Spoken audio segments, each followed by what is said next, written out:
ಅರ್ಧಕ್ಕೆ ನಿಂತಿರುವಂತಹ ರಸ್ತೆ ಕಾಮಗಾರಿ ರಸ್ತೆಯಲ್ಲಿ ಓಡಾಡದಂತಹ ಪರಿಸ್ಥಿತಿ ನಿರ್ಮಾಣ ಆಗೋಗಿದೆ. ಇಲ್ಲಿ ಬಸವಂತಪುರ ಗ್ರಾಮದಿಂದ ಚಿಲ್ಲರ್ಗಿ ಗ್ರಾಮದವರೆಗೆ ರಸ್ತೆ ಪರಿಸ್ಥಿತಿ ಇಲ್ಲಿ ಅಧೋಗತಿ.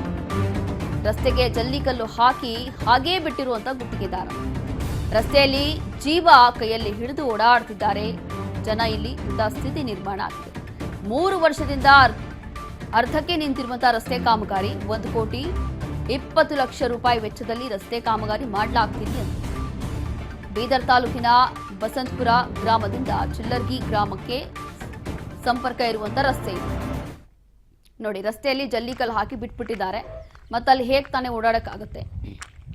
ಹಾಗಾಗಿ 3 ವರ್ಷದಿಂದ ಅರ್ಧಕ್ಕೆ ನಿಂತಿರುವಂತ ರಸ್ತೆ ಕಾಮಗಾರಿ ಹೆಸರಿಗೆ ಮಾತ್ರ ಅನುದಾನ ಬಿಡುಗಡೆ ಮಾಡಿಸ್ಕೊಳ್ತಾರೆ. ಅದಾದ ನಂತರ ಅದೇನು ಕಾಮಗಾರಿಗಳು ಮಾಡ್ತಾರೋ ಏನೋ ಗೊತ್ತಿಲ್ಲ. ಚುನಾವಣೆ ಅದು ಕೂಡ ಲೋಕಲ್ ಬಾಡಿ ಎಲೆಕ್ಷನ್ ಬಂದಿರುವಂತಹ ಸಂದರ್ಭದಲ್ಲಿ ಇಂಥದಕ್ಕೆಲ್ಲ ಅನುದಾನ ಬಿಡುಗಡೆ ಆಗುತ್ತೆ ಸರ್ಕಾರದಿಂದ. ಎಲ್ಲೂ ಕೂಡ ಬಿಡುಗಡೆ ಆಗಿದೆ. 1.5 ಕೋಟಿ ಬಿಡುಗಡೆ ಆಗಿರುವಂಥದ್ದು. ಆದರೆ ಇಲ್ಲಿ ಯಾವುದೇ ಕಾಮಗಾರಿ ಸರಿಯಾಗಿ ನಡೆದಿಲ್ಲ. ಇಲ್ಲಿನ ಜನ ಈ ಒಂದು ರಸ್ತೆಯಲ್ಲಿ ಓಡಾಡಕ್ಕೆ ಪರದಾಡ್ತಿದ್ದಾರೆ. ವಾಹನ ಸವಾರರಂತೂ ಇದಿದೂ ಕಷ್ಟಪಡಬೇಕು. ನೋಡಿದ್ರೆ ಗೊತ್ತಾಗ್ತಾ ಇದೆ. ಎಲ್ಲ ಜಲ್ಲಿಕಲ್ಲು ಹಾಕಿ ಹಂಗೆ ಅರ್ಧಕ್ಕೆ ಬಿಟ್ಬಿಟ್ಟಿದ್ದಾರೆ. ಬಸವಂತಪುರ ಗ್ರಾಮದಿಂದ ಚಿಲ್ಲರ್ಗಿ ಗ್ರಾಮದವರೆಗೆ ಈ ರಸ್ತೆ ಈ ಪರಿಸ್ಥಿತಿ ಇರುವಂಥದ್ದು. 1,20,00,000 ರೂಪಾಯಿ ವೆಚ್ಚದಲ್ಲಿ ರಸ್ತೆ ಕಾಮಗಾರಿ ಮಾಡ್ತೀವಿ ಅಂತ ಹೇಳಿ ಮುಂದಾಗಿದ್ರಂತೆ. ಆದರೆ ಅರ್ಧಕ್ಕೆ ಈ ರೀತಿಯಾಗಿ ಬಿಟ್ಟಿರುವಂಥದ್ದು ಗುತ್ತಿಗೆದಾರ.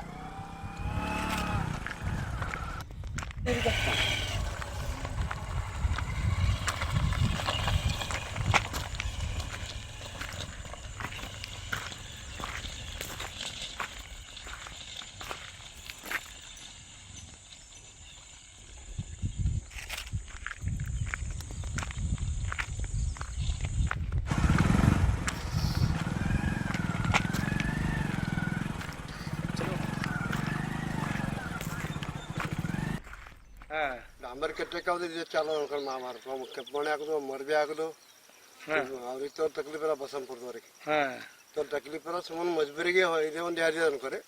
ಅಲ್ಲಿ ಬಸ್ ಹೋಯ್ತಿತ್ತು ಹಿಂಗೆ ಬಸ್ ಬಿ ಕಂಟ್ರೋಲ್ ಆಗ್ಯದ ಅನ್ಕೋರಿ. ಹೋಗೋದಿಲ್ಲ ಬರೋದಿಲ್ಲ.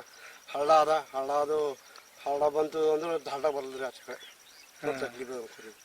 ಮಳೆ ಬಂದ್ರೆ ಹೋಗ್ಲಕ್ಕ ಇದಾವ್ರಿ ಬರೋದು ಇಲ್ಲಿ ತನ ಬರ್ತಾ ಹಳ್ಳ ಅದು ದೊಡ್ಡದ ತಡಿಕಲ್ಲ. ಅಂದ್ರೆ ನಿಮ್ಗೆ ಹೋಗ್ಲಕ್ ತೋಲ್ ತ್ರಾಸ ಅದ. ತಕ್ಲೀಫ್ ತೋಲದ್ರಿ. ಅಂದ್ರೆ ರೋಡ್ ಇದು ಒಟ್ಟು ಮಾಡಿರಂತೀರ್ರಿ. ಮಾಡಿಲ್ಲ ಹಿಂಗೆ ಮಾಡೋದು. ಅದಕ್ಕೆ ಅಲ್ಲಿಂದೆಲ್ಲ ಬಿಟ್ಕೊಡೋದು ಹೋಗೋದು. ಬಿಲ್ ಎತ್ಸ್ಕೊಂಡು ನಡೆಯೋದು. ನಿಮ್ಗೆ 8 ವರ್ಷ ಸರ್ವಿಸ್ ಅದ ನೋಡ್ರಿ. ರೋಡ್ ಆಗ್ಲತ್ತದ್ರಿ ಮಾಡ್ತಾರ ಅಂತಂದ್ರೆ ತಣಿ ಹತ್ತಿ ಮಾಡೋರು ಹೊಂಟಾರಿ. ಕಲ್ಲು ಹಾಕದು ಬಿಟ್ಟು ಹಿಂಗ ನಡ್ದ ಅಂತೇಳಿ. ಈಗ ಮಳೆ ಬಂದ್ರೆ ಮತ್ತೆ ನಡ್ಲಿಕ್ಕೆ ಹೆಂಗಾಗಿದೆ? ಕೆಸರು ಆಗ್ಲತ್ತದ್ರಿ ಸರ್. ಕೆಸರು ಇನ್ನು ನಮ್ಗೇನು ಕೊನೆ ಸರ್. ಹಿಂಗೆ ಬರ್ತಾರ ಹೋಯ್ತಾರ ಮಾಡ್ತಾರ ನಡೀತಾರ. ಅಲ್ಲಿ ನೋಡ್ತಾರ ಹೋಯ್ತಾರ ಮಾಡಲ್ಲ. ಮಾಡೋದಿಲ್ರಿ. ಅಂದ್ರೆ ಇದು ಕಲ್ಲೆಲ್ಲ ಹಾಕಿಕ್ಕಾರಲ್ಲ ಈಗ. ಇದ್ರ ಮ್ಯಾಲ ಇನ್ನ ಯಾನು ಇಲ್ಲ ಏನಿಲ್ಲ ನೋಡಿ. ಕೆಸರು ಆಯ್ತು ಅಂತಂದ್ರೆ ಹಿಂಗೆ ಎಲ್ಲ ಕಷ್ಟನೇ ರೀ. ನಡ್ಲಿಕ್ಕೆ ಬರಲ್ಲ. ಬರಲ್ರಿ ಸರ್. ಅದ್ರ ರಾಸ್ಯದ ಹೆಂಗ್ ಹೋಯ್ತ್ರಿ ಮತ್ತೆ? ಹಿಂಗೆ ರೀ ಬಾಳ ಕಷ್ಟ. ರೋಡ್ ಆಗ್ಲತ್ತದ್ರಿ ಮಾಡ್ತಾರ ನೋಡಿ. ಇಲ್ಲಿ ಗ್ರಾಮಸ್ಥರು ಹೇಳ್ತಾ ಇರುವಂಥದ್ದು ಅಂತಂದ್ರೆ ಇಲ್ಲಿ ಬರ್ತಾರೆ ಅಧಿಕಾರಿಗಳು, ನೋಡ್ತಾರೆ, ಸುಮ್ಮನೆ ವಾಪಸ್ ಹೋಗ್ತಾರೆ ಅಷ್ಟೇ. ಅದ್ರ ಹೊರತಾಗಿ ಇನ್ನ ಯಾವುದೇ ಅಭಿವೃದ್ಧಿ ಅಂತೂ ಆಗ್ತಾ ಇಲ್ಲ. ಮಳೆ ಬಂದ್ಬಿಟ್ರೆ ಇನ್ನ ಪರಿಸ್ಥಿತಿ ಹೇಳಕ್ಕಾಗೋದಿಲ್ಲ, ಓಡಾಡಕ್ಕೂ ಆಗೋದಿಲ್ಲ ಅಂತ ಹೇಳಿ ಇಲ್ಲಿನ ಜನ ಹೇಳ್ತಾ ಇರುವಂಥದ್ದು. ಹಾಗಾಗಿ ಇಲ್ಲಿರುವಂತಹ ಸಂಬಂಧಪಟ್ಟಂತ ಅಧಿಕಾರಿಗಳು ಈ ಕೂಡಲೇ ಇಂಥ ಒಂದು ಪರಿಸ್ಥಿತಿಯನ್ನ ಗಮನ ಕೊಟ್ಟು ಸ್ವಲ್ಪ ಬಗೆಹರಿಸಿದ್ರೆ ಬಹಳ ಒಳ್ಳೆಯದು.